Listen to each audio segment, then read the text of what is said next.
Bar girls in the Philippines is an informal street term people use to describe women who work in nightlife venues that cater mainly to male customers, especially foreigners and tourists. In today's video, I have such an interesting story, a true-life incident concerning a bar girl and a foreigner who, out of compassion and love, decided to help a bar girl in the Philippines, but something confusing happened to him in the end. He shared this discreet story and experiences via an online platform. His goal is to educate most foreigners out there or encourage others who have had similar experiences to speak out in order to protect the expat community, especially those in Southeast Asia. It's a long and interesting story. Be patient enough to watch till the end, because the time invested in watching this could save you hundreds of thousands of dollars in the future. I'm going to read the story exactly how it was shared. In addition, images have been generated to aid storytelling. In the end, I will expose the typical red flags to watch out for if you decide to travel to Southeast Asia. So let's begin. Listen.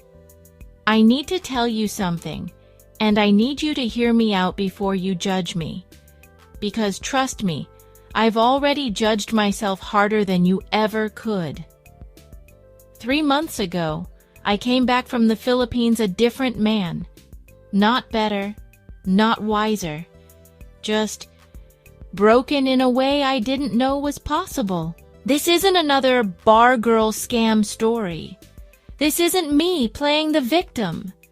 This is about how a grown man, me, walked into a situation with his eyes wide open, ignored every single red flag, and still managed to convince himself that this time would be different. But here's the thing that keeps me up at night. I still don't know if I was scammed, or if what we had was real and just couldn't survive in the world she lived in. And that uncertainty? That's the part that's eating me alive. So buckle up, because this is going to get uncomfortable. For you, for me, for anyone who's ever confused loneliness with love. Let me take you back to where this all started. Angeles City, Fields Avenue, a Tuesday night that felt like Friday. I'm 34, single. Most of my friends are married with kids, living that mortgage life, and I'm sitting at home one night, scrolling through stories on YouTube about guys traveling solo to Southeast Asia, thinking, when did I become so boring? So I booked a flight, 2 weeks in the Philippines, solo trip, first time traveling alone. Now I'd heard the stories, the warnings. Don't fall for a bar girl. It's all an act. Keep your wallet close and your heart closer. I nodded along as I understood. But here's what they don't tell you. Knowing the rules and following them are two completely different things. First night in Angeles City, I'm walking down Fields Avenue, and it's like stepping into a different dimension. Neon lights everywhere. Music pulsing from every bar. Girls in short dresses waving from doorways, calling out, "Hey, handsome, come have a drink." I'm not gonna lie, my heart was pounding, not from fear, from possibility. I hit 5 bars that night, nothing crazy, just beers, small talk, getting my bearings, standard stuff. Then, around midnight, I walk into this quieter bar near my hotel. There are maybe 3 customers inside, but there's this group of girls in the corner, huddled around a table, playing dice and doing shots like it's someone's birthday. The second I sit down, 2 girls flank me on both sides. Classic move. They're friendly, touchy, and asking where I'm from. One orders the lady drinks without asking. I'm cool with it. This is the game, right? Then they invite me to join their dice game. And here's where it gets interesting. The loser of each round pays for the next one. Not just the customer, everyone. It felt fair, Like I wasn't just an ATM, like I was part of something. We're laughing, drinking, losing track of time. Then I drop a dice. No big deal, right? I bend down to grab it, and this girl, this one specific girl, beats me to it. She hands it back to me with a smile. And I swear to God, time stopped. Not because she was the most beautiful girl in the bar, not because of anything she said. It was just her energy, quiet, genuine, like she wasn't performing. I ask her name. She tries to answer, but the music's too loud. One of her friends leans in and says, "Her name's Joy. She just came from the province a few days ago. She doesn't speak much English yet." Joy. The name fit her perfectly. She looked young, 22 I'd find out later, fresh-faced, not jaded yet. When I looked at her, she blushed and hid behind her hair. While the other girls were laughing, posing, showing off, Joy just sat there quietly, sipping her drink, sneaking glances at me. And that's when I felt it, that dangerous whisper in my head. This one's different. Red flag number 1. I stopped playing the game with everyone else and focused only on her. We tried to talk. Her English was basic. One of her friends helped translate, but even through the language barrier, there was something there. Or at least I thought there was. After a few more drinks, I asked if I could bar fine her. First and only time that night, we talked about money. She said yes, but there was this hesitation. Not like she was playing hard to get. More like she wasn't used to it. Maybe shy, maybe nervous. Before heading back to my hotel, she asked if we could grab a couple beers from 7-Eleven.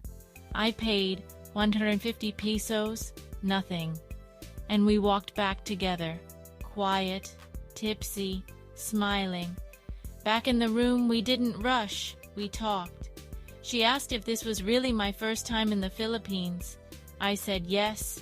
She said she was happy I chose her on my first night, and I believed her. That night, something shifted in me. I'd gone to the Philippines expecting cheap thrills and shallow connections.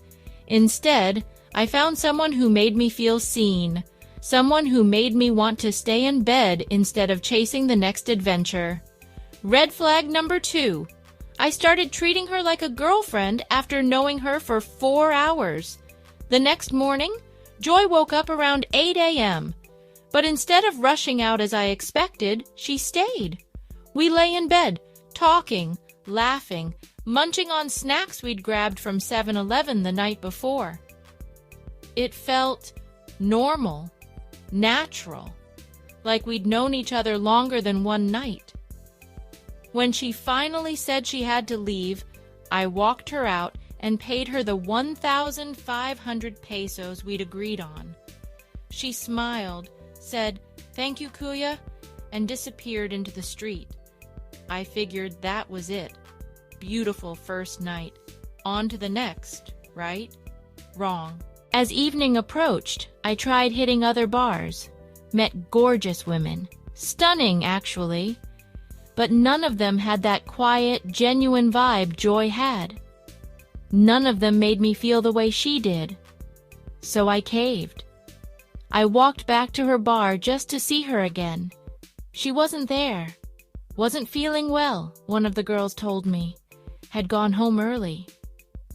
I sat at the bar anyway, ordered a beer, and one of Joy's friends joined me.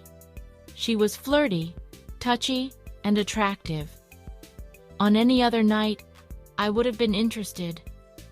But I couldn't stop thinking about Joy. Red flag number 3. I knew about the 3-day rule. Don't spend more than 3 days with the same girl. Don't get attached. And I was already breaking it on day 2. Saturday came. I showed up early for a football match I'd asked the bar owner to put on. And there she was, Joy, sitting off to the side, wearing that same shy smile. The moment our eyes met, her face lit up. She came over, hugged me, and asked how I'd been. We sat together and ordered drinks. She didn't care about football, but she stayed beside me the entire match, laughing at my excitement, touching my arm when I cursed at a missed goal. She wasn't trying to seduce me.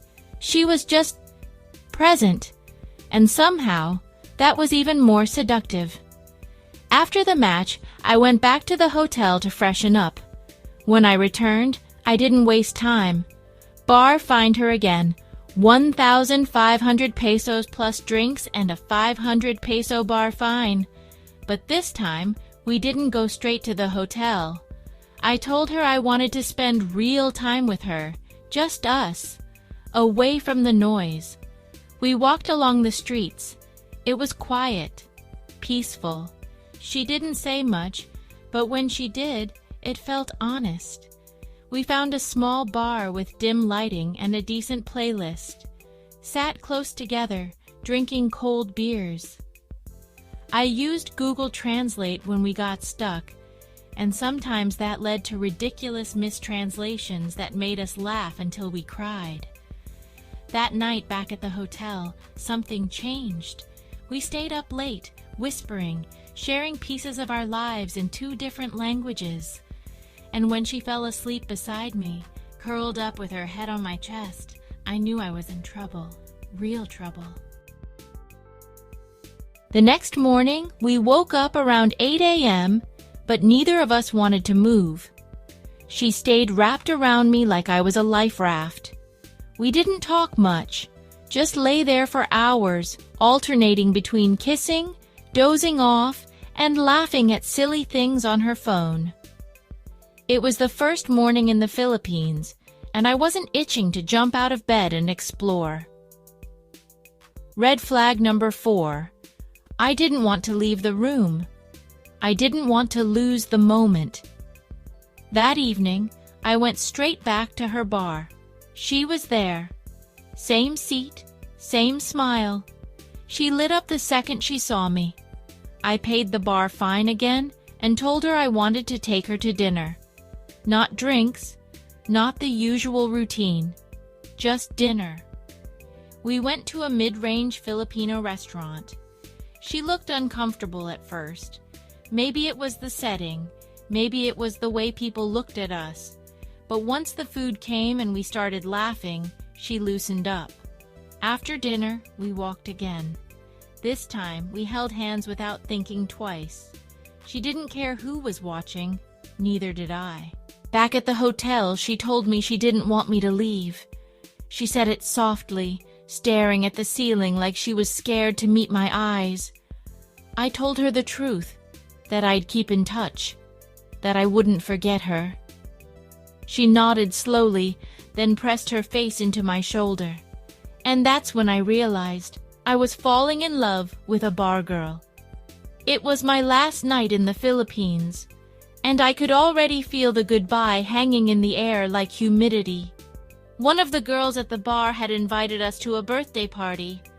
Nothing fancy, just food, balloons, and a live singer on the sidewalk outside. Joy clung to my arm like it was the last day on earth. The other girls teased her in Tagalog, shooting me knowing smiles. I could tell she was embarrassed, but also proud. That night, I let loose, bought lady drinks like I was made of money, rang the bell more times than I could count, cost me at least 2,000 pesos. I didn't care. If it were my last night, I wanted to go out with a bang. Joy stayed close the whole time, didn't flirt with anyone else, didn't wander off. She just smiled, danced a little, and made sure I was okay. By the time we stumbled back to my hotel at 3 a.m., I was half drunk and full of regret. Not because I'd spent too much, but because the clock was ticking. Earlier that day, I'd bought her a small gift. Nothing extravagant, just a bouquet of fresh flowers and a teddy bear I'd seen outside a convenience store. I left them on the bed while she was in the bathroom. When she came out and saw them, she froze. Her hand went to her mouth, and then she broke down. Actual tears. Not the fake kind, the raw, uncontrollable kind. She buried her face in my chest, clutching me like a child, whispering over and over, "No one ever does this for me." It gutted me. She told me she loved me that night, and like an idiot, I told her I loved her back. We didn't sleep. We just lay there, staring at the ceiling, talking in broken English and Google Translate, dreading the sunrise.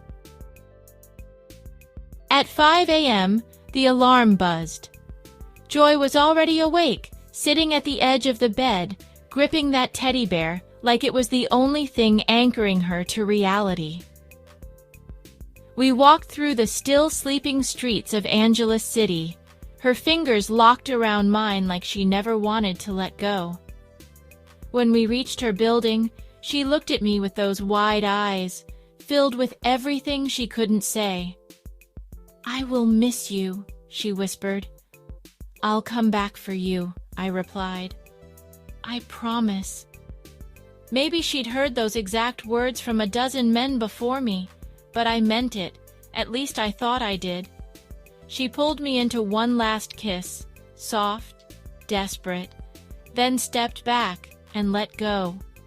I walked away without looking back. By the time I reached my hotel room, I was in pieces. The flight back home felt endless. My mind kept replaying every moment with joy. Her smile, her shyness, the way she squeezed my hand that last morning. I had broken every rule in the book, and now I didn't know what to do next. Once I was back home, we tried to keep in touch. Video chats, selfies, quick messages between her shifts at the bar. At first, it felt good, like we were trying, like maybe this thing had a chance. But reality has a way of creeping in when the glow wears off.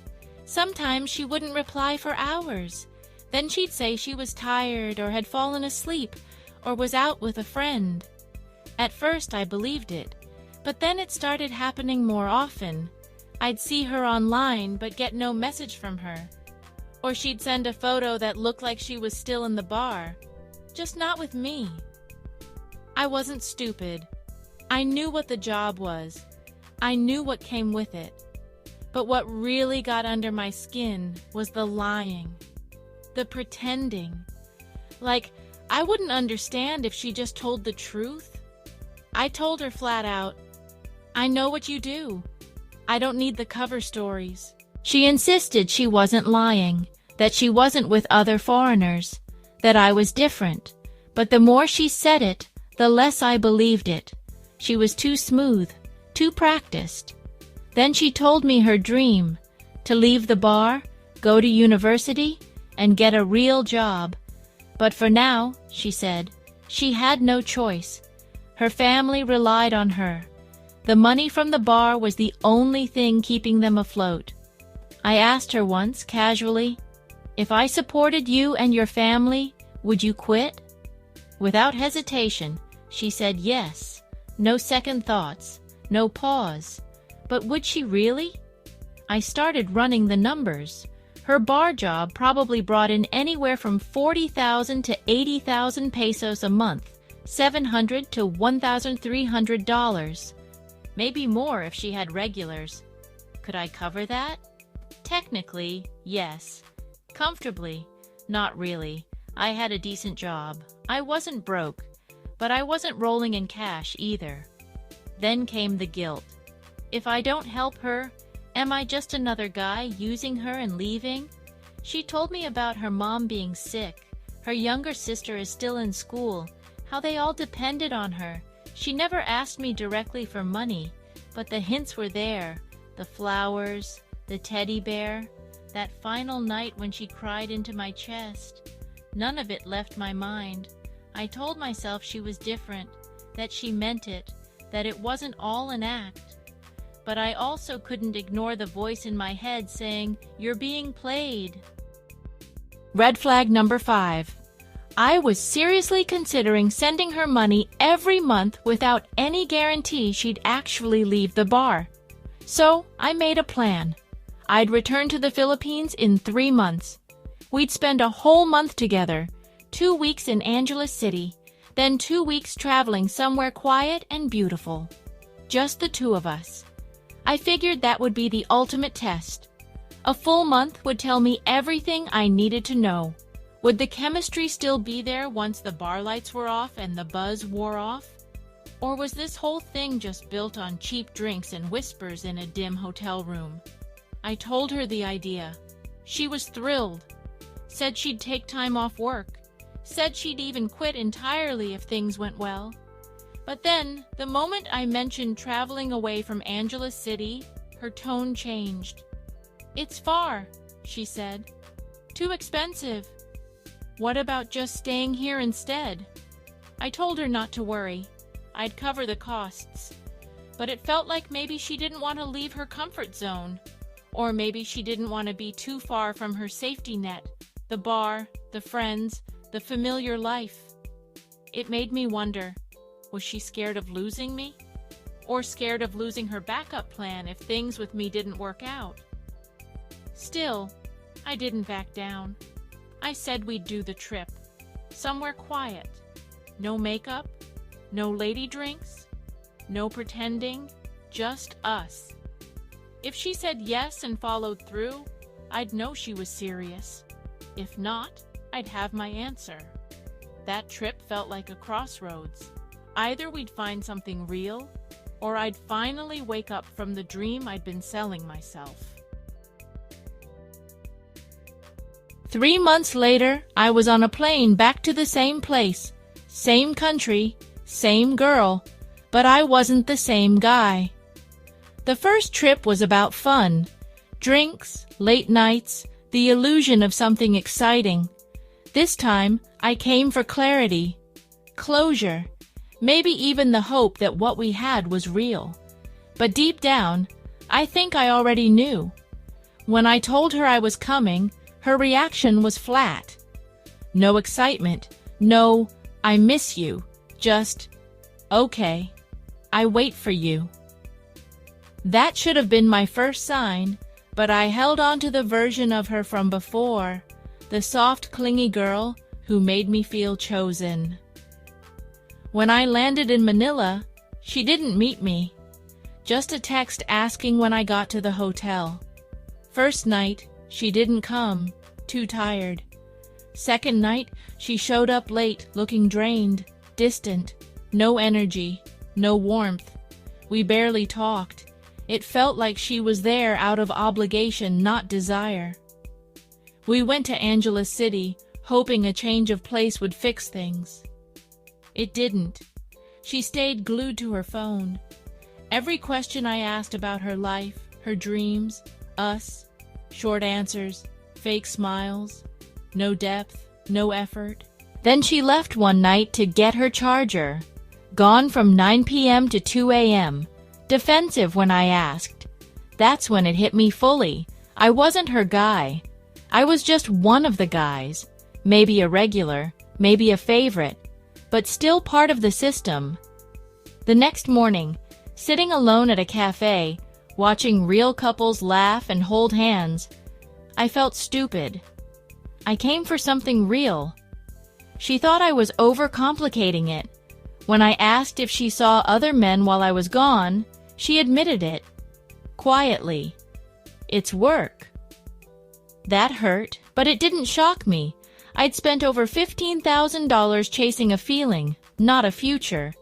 So I ended the trip early. No tears, no fight, just okay. And somehow that silence hurt more than anything else. The flight home felt endless, not because of distance, but because my thoughts wouldn't stop circling her, her smile, her half answers, the silence when I asked the question that mattered. By the time I landed, everything felt off. Home didn't feel like home. Even her message the next day, just a polite, "Did you get home safe?" made it clear something had shifted. We kept talking, but the warmth was gone, replaced with short replies and constant excuses. I kept hoping the girl I met that first night would come back, but deep down, I knew she never really left that life behind. 3 months later, I'm still stuck in the same mental loop, wondering what was real. Part of me wants to believe there's a sincere version of her buried under the lies and survival habits. The other part recognizes a pattern: promises to quit, talk of school, nightly calls that slowly fade until I'm just another contact. Money is the turning point, and I haven't sent any. Yet. Still, the pressure builds, framed as love, family need, and a shared future. The hardest truth? I'm still tempted. That small, hopeful voice says, maybe she's different. Maybe this story could end another way. But I know that voice is what traps people. Confusing emotion with evidence. Now I'm at a crossroads. One path is hope, risk, and the dream of rescuing something real. The other is walking away, accepting it as a beautiful illusion, and protecting my heart. I'm asking others because logic and longing are at war, and sometimes the heart wants what can break you.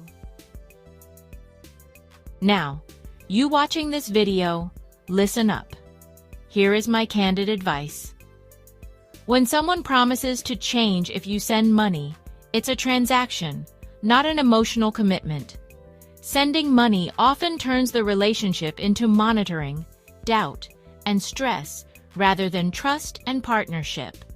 Early visits show a polished version of someone, like a movie trailer. Later interactions reveal the real dynamic.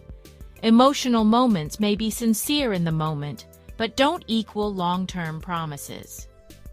Projecting romantic rescue fantasies onto someone in survival mode creates misunderstanding. What looks like a situation they need saving from may actually be their chosen way to cope with economic reality. Trying to play hero can ignore their perspective and autonomy. A no-contact period is recommended to break emotional dependence. Constant messages or photos can trigger attachment and delay healing, so muting or archiving chats helps emotional detox. Finally, falling for emotional attention doesn't mean someone is foolish. It means they cared. The key lesson is that the idealized version of the person was partly imagined. You can't fix someone's life with money or love alone, so protect your heart for a balanced, mutual relationship. So let's hear your thoughts in the comments. What would you advise? If you like this video, then you should love the next one on 7 Reasons Why Filipinas Sleep with Foreigners.